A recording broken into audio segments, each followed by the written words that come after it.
كيفاش كيحيدوا ديك النسبه ديال الكافيين اللي كتكون في ديك القهوه. اول حاجه انهم كيجيبوا واش القهوه عندها واحد التاثير على القلب ديالنا.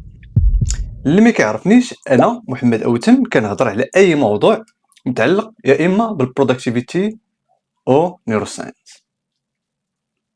بعد الدراسات كتبين باللي الا كنتي كتشرب القهوه بواحد الاعتدال من كاس ولا جوج الكيسان، وكاين كاع اللي كيشرب 5 الكيسان في النهار ما كدير ليه والو، ولكن الا شربتي ديك القهوه سواء شربتي كاس الاول ولا كاس الثاني وحسيتي بان القلب ديالك كيضرب بواحد الوتيره سريعه، من الاحسن انك تبعد منها حيت ما صالحاش ليك. واي واحد فينا واخا ما يكونش عندك المشكل في القلب ديالك، الا كنتي كتشرب ديك القهوه وفيها واحد الكميه كثيره ديال الكافيين، يقدر دير لك الضغط ديال الدم وغادي يخليك انه ما يكونش عندك واحد الانتظام في الريتم ديال الضربات ديال القلب ديالك.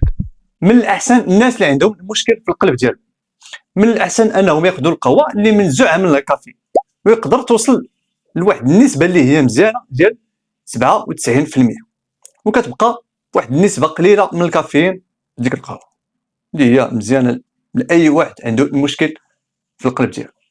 كيفاش كيحيدوا ديك النسبه ديال الكافيين اللي كتكون في ديك القهوه؟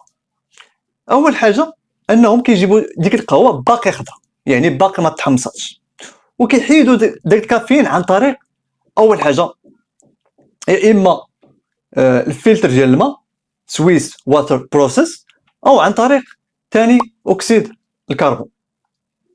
وانت شربتي القهوه ديالك بواحد النسبه قليله بزاف ديال الكافيين، وكما قلت لك تقدر توصل حتى ل 97%، وهذه واحد النسبه اللي هي مزيانه.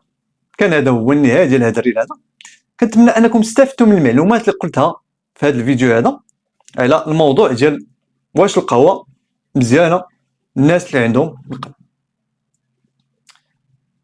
ما تنساوش انكم تبارطاجيو هذا الريل هذا باش تعم الفائده. كان معكم مد اوتم. تهلا.